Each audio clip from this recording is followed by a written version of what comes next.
vêm a utilizar esta prótese não só para as apresentações, mas também para me gravar a mim próprio, porque é muito importante que os professores possam ter feedback e autoanálise e assim se preparem as suas comunicações.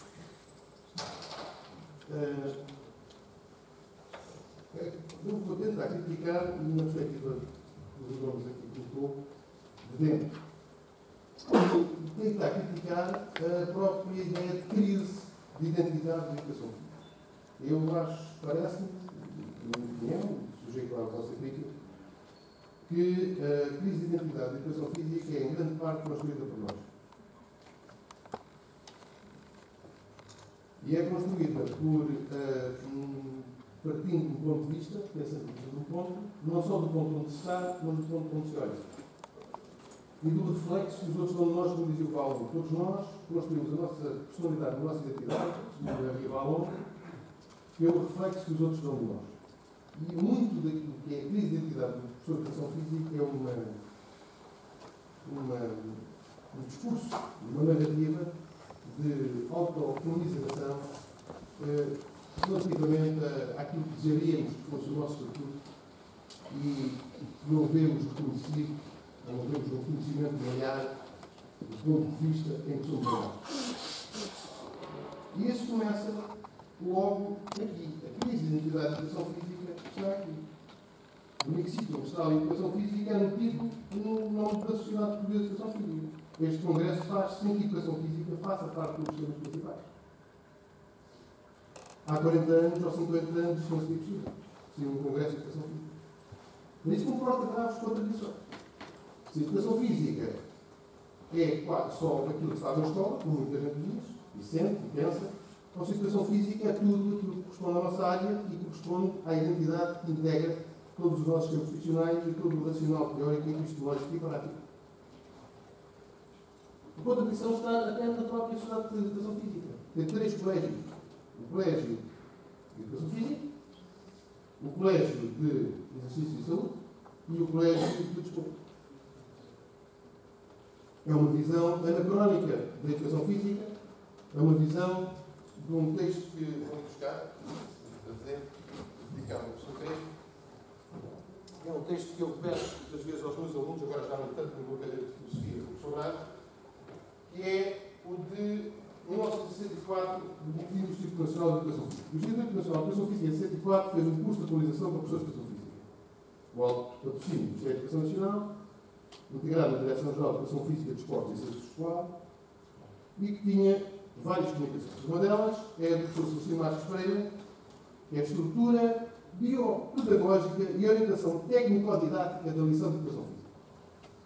Fisiologista, anatomomecânica, mas com muitas considerações, o professor Celestino Marques Pereira, sobre o cabelo dos jovens e a juventude humana, que não era entre práticas pouco educativas, sobre a importância da respiração, dos exercícios gímicos, enfim, um conjunto de procedimentos perfeitamente fisiologistas e depois um comentário sobre tudo que se fazia, exercícios de mãos livres. Às vezes pergunto aos meus alunos, quando o professor Celestino Marques Pereira critica os exercícios de mãos livres, eram livros de quê? Livros de aparelhos e livros de armas. Era disso que eram os exercícios de mãos livres. Mas com um texto do professor Jorge Crespo, que se chama Educação Física, Base da Formação Profissional. Eu defendo o que é que devia ser a educação física no ensino preparatório, em 1964, e depois o que é que devia ser na formação profissional. Nessa altura, sim, havia ensino dual em Portugal. Havia escola primária, culminada com um exame, depois o meu irmão foi à escola técnica e eu fui para o liceu. Eu fui só para o liceu porque o meu irmão era bom aluno e então os meus pais estudavam no liceu. Nessa altura, sim, havia um modelo alemão em Portugal, coisa parecida, uma imitação, uma caricatura, tal como o Estado português era uma caricatura dos batalhões escolares e dos escoteiros.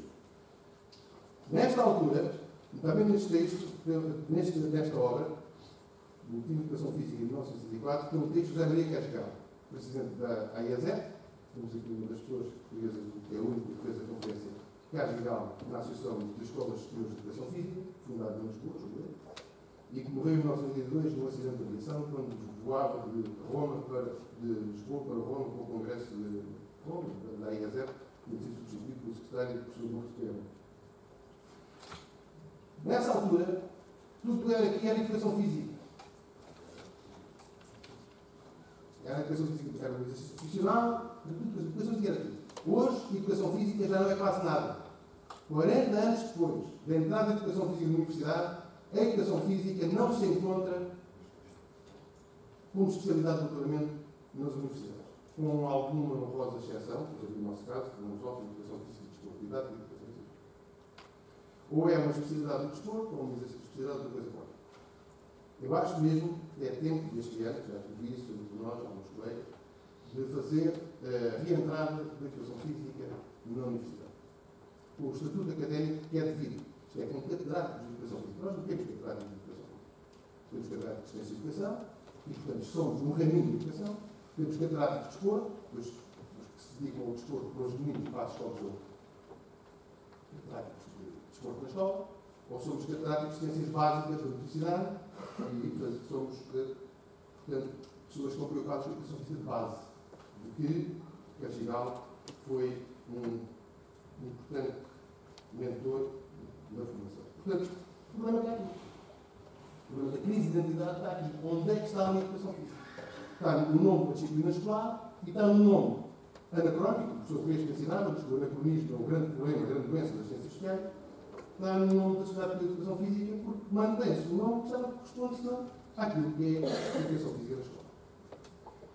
Quando acabei o curso, o meu curso é o curso de Educação Física da Universidade Técnica de Lisboa, o decreto é 655-75, este ano faz os 40 anos, por exemplo.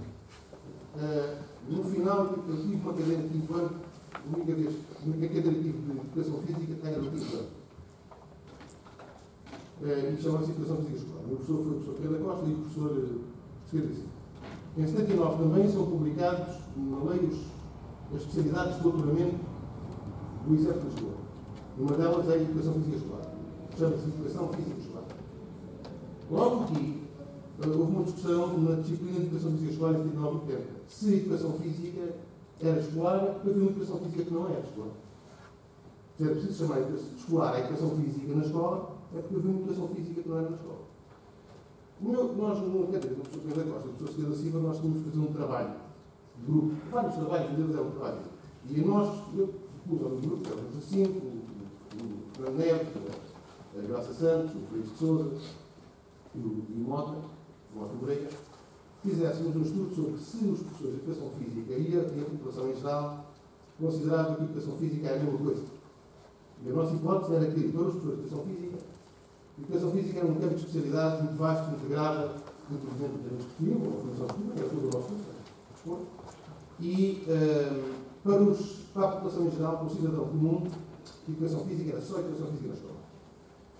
Como estávamos a fazer o estágio, conseguimos reunir 300 e tal questionários aos professores de Educação Física. Tínhamos o problema de questionar a população em geral. Como é que fazemos uma amostra significativa e aleatória da população em geral? Tivemos uma ideia. Metemos o cacilheiro, fazíamos a viagem no cacilheiro e à entrada no cacilheiro dávamos questionários daquelas pessoas todas. À saída do cacilheiro referíamos. Então escolhemos 3.000 e tal questionários sobre o que é que as pessoas achavam que era a Educação Física. Chegamos à conclusão que quer os professores de Educação Física, quer as pessoas eram coincidentes. Era uma enorme confusão, nada discriminativa entre aquilo que era Educação Física na escola ou fora da escola. Por uns era só na escola, por outros era Educação em geral. Há aqui um problema. Os antropólogos, eu sou pouco antropologia, muito sobre isto, mas ensinou, que há uma tendência que é a antropologia, o etnocentrismo. É as pessoas verem as outras culturas à luz daquilo que são os seus próprios padrões de identidade cultural, de identidade de semelhança, daquilo que é, entre aspas, natural para eles. Nós temos também uma tendência de historiocentrismo, ou histórico-centrismo. Portanto, temos a tendência para chamar desporto e pensarmos que aquilo que os gregos faziam na atividade clássica era o desporto que nós temos. Não era. Se havia uma interrupção das guerras, 4 em 4 anos, era a Olimpíada, é porque havia muita guerra e não era com os persas. Os persas não paravam as guerras contra os gregos, porque os gregos estavam nos Jogos Olímpicos. Eram as guerras entre eles. E fazia parte da cultura deles, japonista, a guerra entre eles, cultivando então assim os guerreiros. Portanto, o desporto deles e a educação física deles não é qualquer coisa parecida com a nossa. Não é. E nós temos hoje uma educação física, que é, e nós digo isto porque há uma educação física que tem que haver escolar e fora da escola, uma educação física informal. primeira educação física é dos pais, é em casa, é nas creches, cheias de muros. A primeira educação física hoje em dia é sentada, com as pessoas a manterem os miúdos quietos, prendendo os miúdos cada vez mais, como faziam os jesuítas. Prendendo os miúdos e prendendo outra vez os miúdos. Prendendo aos ecrãs, prendendo às cadeiras, prendendo a tudo que podem prender. E até fazendo uma coisa extraordinária que hoje não se encontra, que eu nunca passei a ver, que é os miúdos automobilizados nos centros comerciais a ser transportados pelos pais dentro das cadeirinhas, a dormir e os pais a fazer compras às 11 da noite. A educação física chegou a este ponto. Tanto que isto é educação física, que antes, século XVIII, define a educação física como uma espécie de puricultura. O fundador da filosofia da modernidade, um dos fundadores, define a educação física. É o cuidado com as crianças, os cuidados físicos, a alimentação, a higiene. Era isso a educação física na retórica teórica do campo, é o tal centrismo em relação à sua própria cultura. Se há uma educação física dentro da escola, é porque há uma educação física fora da escola. É para evitarmos o primeiro possível, que é reduzir a educação física àquilo que é uma disciplina escolar. O que se é matemática na escola é porque a matemática é importante fora da escola, se há português na escola é porque o português é importante fora da escola, e assim sucessivamente. Centramos na educação física escolar. Eu diria que a educação física escolar tem três características fundamentais. É laica, é civil e é desportiva. É laica, e isto é muito importante, porque as escolas originais, as escolas que nós temos hoje, eram um modelo escolar, era um modelo de escola religiosa ou militar. A nossa é civil.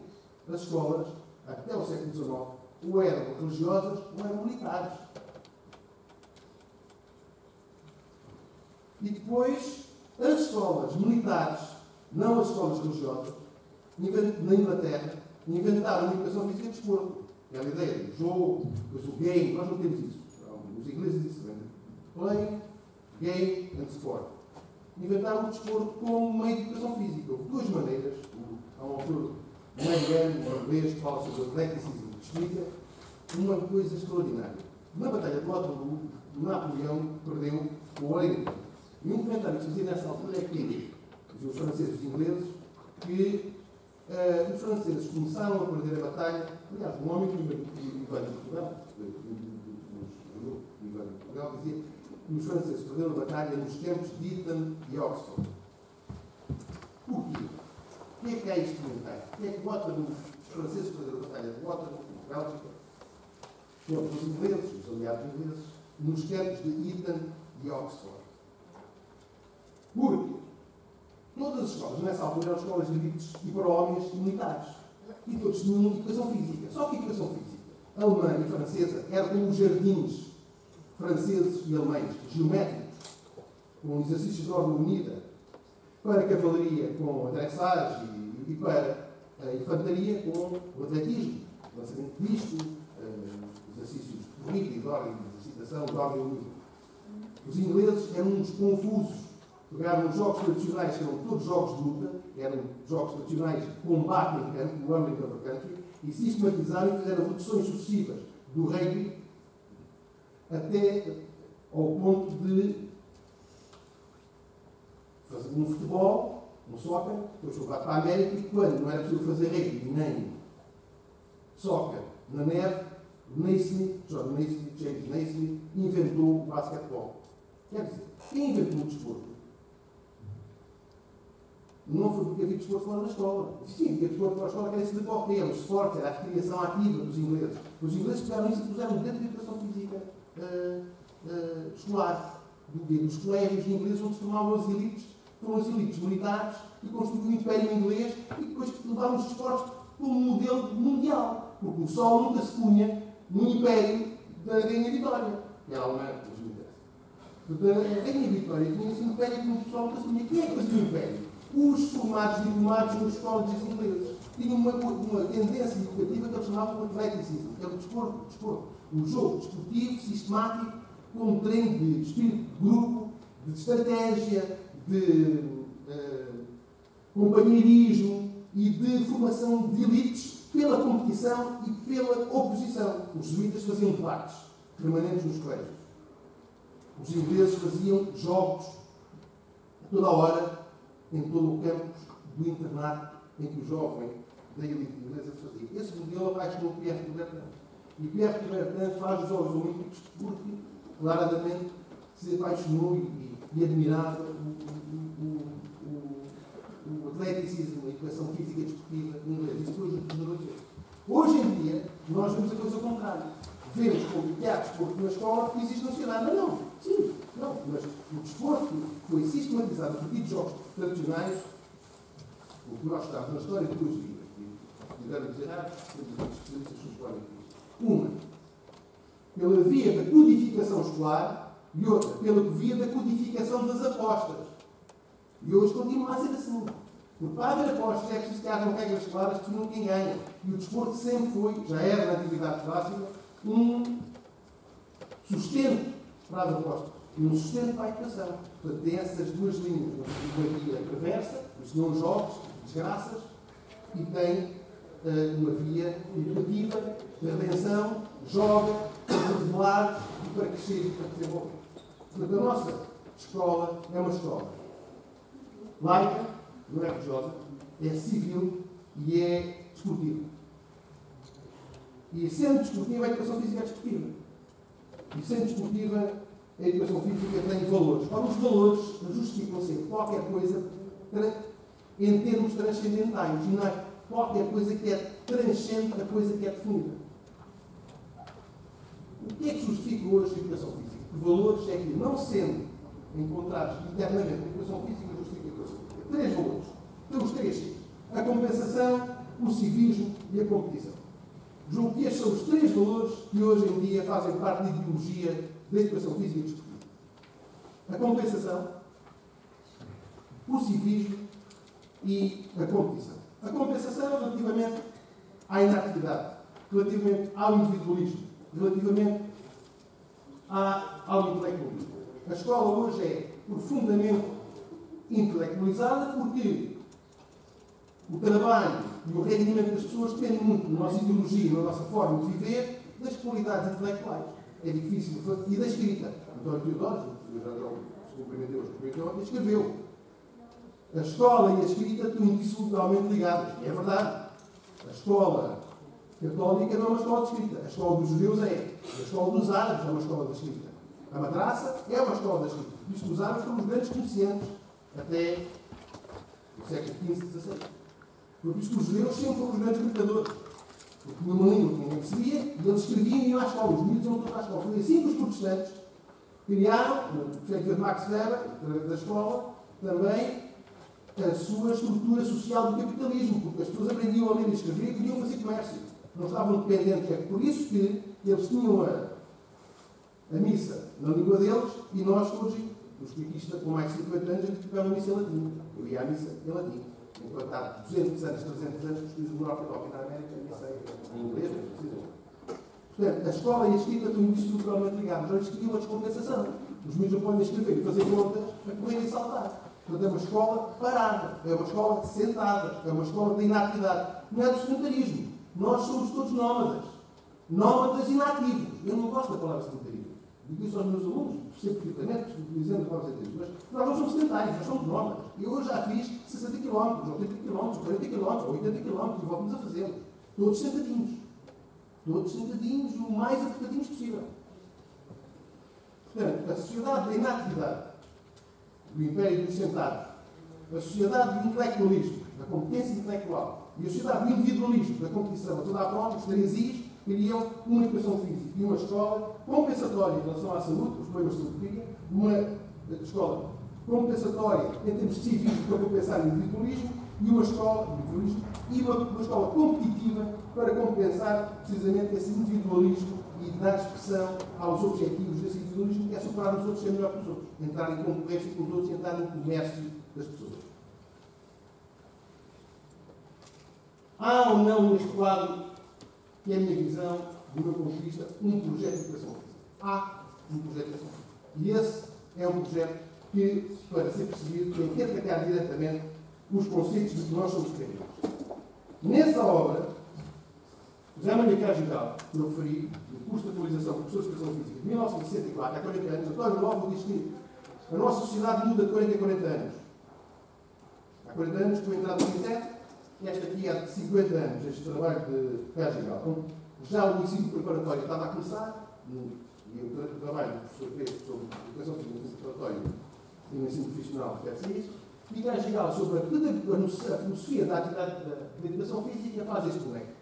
É um boneco extraordinário. Há o jogo como realidade social e cultural e há uma educação. Então não podia ter educação e jogo. Alguma vez houve educação sem jogo, um jogo sem educação. Isto é extraordinário. Que o jogo e a educação sejam completamente antigas. Eu percebo bem isto em 1964 e continuo a perceber hoje.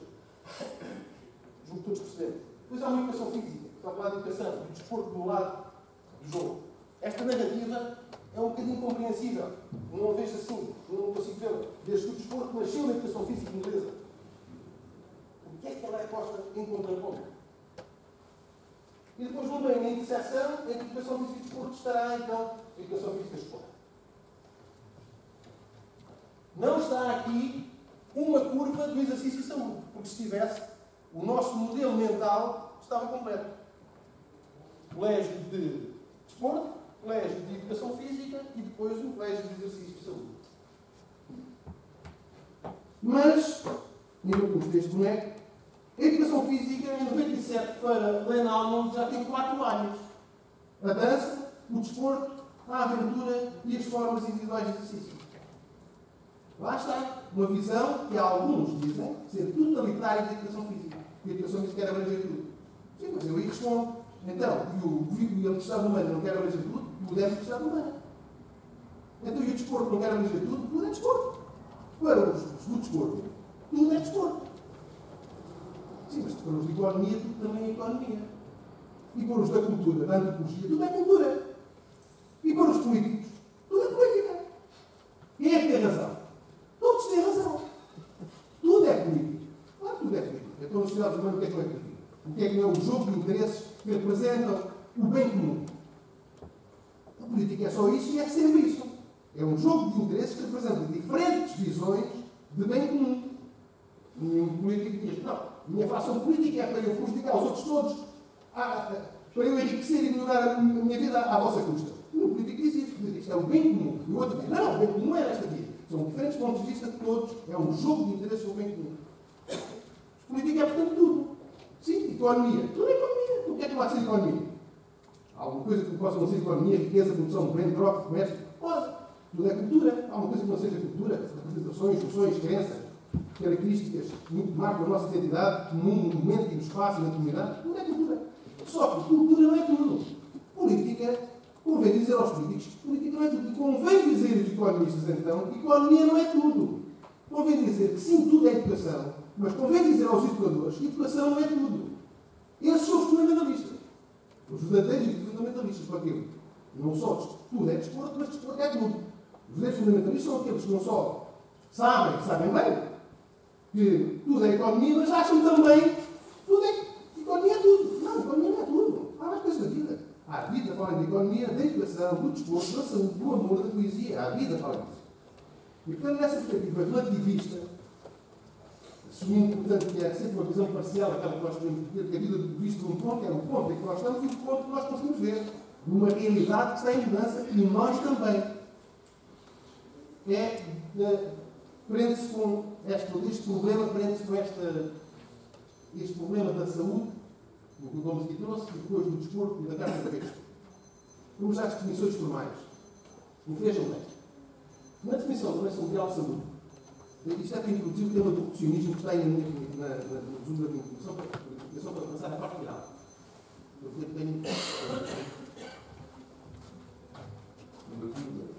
e 2. Está na parte final, que é o problema do reducionismo e a proposta de educação. Mas antes de ir para o reducionismo, vamos à proposta de educação física. Eu julgo que a educação física não é uma ciência, não é uma pedagogia, não é uma área de educação. Educação física. E não é educação do físico, como alguns pretendem. Não há educação do físico. Há educação das pessoas. Os físicos não se educam. Os corpos, no limite, são as coisas que são os cadáveres são corpos. Nós não somos corpos. Mas não temos corpos. Corpo é um conceito, aliás, aqui muito bem colocado pelo Gomes, que me parece um pouco mecanicista. Acho que nós somos seres físicos. Não temos que ser corpos. Nem ter, porque se temos corpo, o corpo é qualquer coisa que nos ultrapassa e nós somos outra coisa que não é o corpo. Ora, nós somos corpo. Nós somos físicos. Mas também não temos físicos, somos muito mais do que isso. Somos físicos, também somos emocionais, também somos sensíveis, também somos imaginativos, também somos amorosos, somos isso tudo. Não somos só isso. Portanto, não podemos, na educação física, dizer, não, nós só fazemos a educação do corpo. E temos que inventar o corpo, estranhar a pessoa. E uma pessoa, portanto, estranhar o corpo. A educação física é a educação das atividades físicas. E o nosso problema não é tanto, então, a ciência ou uma ciência das atividades físicas ou da atividade física, porque, e argumento aqui, a medicina não é a ciência da saúde nem da doença. Não há uma ciência da medicina. Porque é que, como alguns pretendem, nós havíamos de ter uma ciência da educação física, como também o caso geral discute, e muitos outros antes dele, Leal Oliveira e outros antes dele, para termos estatuto social. Os médicos têm estatuto social nas palavras escritas dos detratores da educação física, dos inimigos da educação física, não são adversários, são dos inimigos da educação física. A educação física, dizem que a educação física é pobre e é errada, porque é um conceito errado, porque não é como os médicos, que é um estatuto de uma ciência. Os médicos não têm ciência nenhuma de medicina. A medicina não é uma ciência, é uma área interdisciplinar. A engenharia não é uma ciência, é uma área interdisciplinar. Onde é que eles foram buscar essa ideia? Há a ignorância da vista de um ponto olhar para si próprio. Se a gente que diz que a educação física, a educação do físico, a educação física morreu e que nunca existiu, e sempre foi aquilo que eles todos dizem, e dizem tudo, é porque nunca olharam para a educação física e não a conhecem. Nunca a estudaram, não a viveram, tiveram um discurso, tiveram outras vivências, outra imaginação. E nós deixámos condenar por pessoas com cursos de histórico-filosóficas, como foram pessoas de educação física, por ratos de laboratório da biomecânica, que nunca foram pessoas de educação física, ou quando foram pessoas de educação física, renegar a educação física porque nunca a sentiram, nunca a perceberam. Porque achavam sempre que é a educação do físico. Não pode ser educação física, tem que ser a educação da pessoa. E o problema da educação física não é, portanto, a aplicação de uma ciência que vem em cascata do iluminado para o funcionário professor de ginástica. Não pode ser. Tem que ser construída como é construída pelos médicos, como é construída pelos engenheiros, como problema. E qual é o problema da educação física? Não é explicar tudo o que é o corpo. Porque a educação física, nem a motricidade humana, nem a ciência do desporto conseguem explicar o corpo todo. Nós não conseguimos impor uma ciência da motricidade humana aos médicos, nem aos fisioterapeutas, nem aos biomecânicos, nem aos bioquímicos. A ciência da motricidade humana não dispensa bioquímicos especializados em bioquímica, que não somos nós. Não dispensa biomecânicos especializados em biomecânica, que não somos nós. Não dispensa biomédicos especializados em biomedicina e em medicina, que não somos nós. E nós, acho eu, não devemos reduzir-nos a uma veterinária humana, nem ao biomecânico humano. Qual é o nosso problema? Qual é o nosso problema? É o problema de uma verdadeira ciência? Não. Não pode haver uma verdadeira ciência de um problema interdisciplinar. Uma ciência única e monumental. É o problema da verdadeira pedagogia? Não. Não há verdadeira pedagogia. Em que todas as outras ficassem ou desatualizadas ou relegadas para o segundo plano e condenadas por serem diferentes da verdadeira pedagogia. Será, então, a verdadeira atividade física? Qual atividade física? Há duas conceitos de atividade física. Não há atividade física. Entende-se por desporto todas as formas de atividades físicas que, através de uma participação organizada ou não está cá a competição. Carta Europeia de Desporto de Rhodes, de 1922. Foi lá discutido e proposta por professor Mirandão de Carvalho esta definição. Entende-se por desporto todas as formas de atividade física que, através de uma participação organizada ou não, têm por objetivo a expressão ou o melhoramento da condição física e psíquica, o desenvolvimento das relações sociais ou a obtenção de resultados na competição de todos os níveis. Aqui sim está a competição. Olha, isto é muito parecido com a Constituição da OMS. Da Constituição da OMS, da primeira. Diz que saúde é um estado completo de bem-estar físico, mental e social, não apenas a ausência de doença ou enfermidade.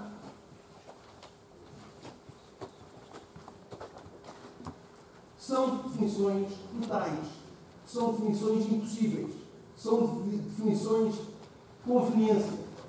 Se reparem bem, se a saúde é um estado completo de bem-estar físico, mental e social, e não apenas uma ausência de doença e enfermidade, todos somos doentes. Alguém consegue ter um estado completo de bem-estar físico, mental e social? Permanentemente. Isso mesmo, hoje, assim, a saúde é discutida não como um estado, mas como um processo de equilíbrio entre os fatores patogénicos e salutogénicos. Um processo dinâmico de equilíbrio e reequilíbrio desses fatores, e não como um estado de super-homem, completo bem-estar físico, mental e social. E não... Mas isso está inscrito na definição da Carta Europeia. O objetivo, a expressão, o melhoramento da condição física e psíquica e o desenvolvimento das relações sociais. Este conceito coloca um problema sobre a atividade física. É que se a atividade física é a definição fisiologista, muito divulgada a partir dos trabalhos de Carpenter sobre a investigação, a atividade física é toda a atividade que tem um gasto energético superior ao gasto basal. Portanto, há respiração invisível de Sartorius e de Descartes, que fez uma maquinazinha que era o calorímetro, para medir as quilocalorias, portanto, em 1700 e tal. Portanto, esta coisa da atividade física como contabilidade calórica tem 200 e tal anos. Se a atividade física é isso, é tudo. Tudo é atividade física. E é isso que todas as definições procuram, erradamente. A totalidade. Portanto, espera bem, por desporto, é preciso tudo. Tudo é informal ou não formal, competitivo ou não competitivo, desde que seja para a maioria das pessoas que passam, tudo é atividade física ou desporto. Portanto, então não é nada. E olha para a saúde. Saúde é tudo também. É um estado completo de bem-estar físico, mental e social, todos somos doentes. Ninguém aqui está fora da alçada do médico de família. Ainda bem. Todos somos doentes. Mais razão tinha o Pierre de Coubertin, que colocava, sem competição, sem referir-se à competição, que é uma coisa estranha, a saúde, o desporto, como culto voluntário e habitual do exercício físico. Olha aqui o exercício físico. É interessante ver este trabalho do Cássio Castanho e colegas sobre programas de investigação da nossa área. Exercício muscular, apoiado no desejo de progresso, que pode chegar ao risco. Esta parte do risco e da ameaça à integridade física e à saúde pessoal desapareceu dos conceitos, por exemplo, da Carta Europeia do Desporto do Plano de Cristo. Perante isto, qual é o nosso problema? O problema da nossa identidade. O problema que eu proponho é o que sempre foi. O nosso problema, nas palavras do professor Noronha Freire, é o problema do desenvolvimento. Do desenvolvimento. Qual desenvolvimento? O desenvolvimento social e pessoal. O desenvolvimento das atividades físicas. Quais atividades físicas? Aquelas que são da nossa área. Sejam desportivas ou não. Porque há atividades físicas que não são desportivas, como o circo, a alunoquia, a dança, o bailado, não são desportos. Há danças que são desportos, há danças que não são. É o desenvolvimento das atividades físicas que são culturalmente significativas. Então, é tudo que a pessoa faz desde que se levanta da cama. Ou então mesmo em estado de yoga. Não. Só que eu proponho que, como já propus, já escrevi, que as atividades físicas que sejam da nossa área são as atividades físicas em que as capacidades motoras são essenciais para a sua aprendizagem e para o seu desenvolvimento das pessoas e dessas próprias atividades. O desenvolvimento do basquetenista e do basquete. Porque isto tira da área do desporto, e lá não, da nossa área pelo menos, ele lá não deve estar. Eu não quero ser especialista de xadrez. Eu não quero ser especialista de brigos, apesar da Direção Geral de Esportes e isto do desporto subsidiar o brigos. Eu não quero ser especialista de campismo e caravanismo, neste momento praticado como parquismo. Eu não quero ser especialista de dourada. Este conceito levanta até um problema, que é o de integração da ginástica. Porque perante este conceito e perante estes conceitos que aqui estão, e perante a ideia que muitas vezes que o desporto é competitivo, onde é que fica a ginastada? Onde é que fica uma prática gímica que não tem competição? E que é o maior evento de praticantes do mundo? É a antiga ginástica, de demonstração e de medida das pessoas. Mas que entra na nossa área, pela via da ginástica e das atividades físicas, que são culturalmente significativas e que é preciso desenvolver em cada pessoa e na nossa cultura, desenvolvimento pessoal e social, todo o nosso problema passa a ser desenvolvimento. E se esse for o problema, se esse for o ponto de vista, nós temos uma perspectiva tão interventiva de justificar a pedagogia, mas não se justifica qualquer pedagogia totalitária, porque isto recusa esse totalitário, recusa aquilo que é total, recusa aquilo que é absoluto. Porque a nossa área, como todas as áreas ciências humanas, só são verdadeiras no relativismo. Não é no relativismo cultural, é no relativismo das suas referências, é no seu conceito e na construção do seu problema.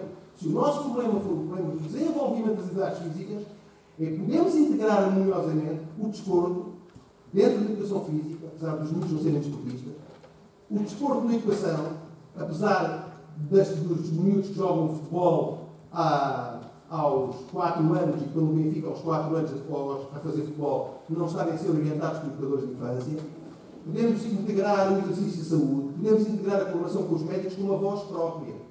E, portanto, essa é a proposta que eu vos deixo no final desta demorada e preocupada intervenção sobre o nosso problema. Um problema que não seja total, mas seja permanente. Um problema que seja uma necessidade, mas não seja uma necessidade autoimposta. Um problema que nos permita dizer, nos ginásios, que o meu colega não é cabeleireiro. Nos permita dizer que o meu colega não é o médico. Nos permita dizer que o médico não tem habilitação própria para a educação física. Nos permita dizer que o meu sobrinho é meu colega sempre. Nos permita dizer que nós, pessoas de educação física, somos colegas uns dos outros, sejamos no primeiro ciclo ou no secundário. E que temos todos a mesma missão, que é uma missão plural, diferenciada, para o desenvolvimento. O desenvolvimento das palavras do professor Lourenço foi era mais e melhor, não é crescimento. Crescimento é mais, qualidade é melhor, desenvolvimento é mais e melhor que educação física. Esse foi o lema do primeiro congresso. Espero que possa ser o lema do próximo congresso de educação física. Mais e melhor educação física para o desenvolvimento. Muito obrigado.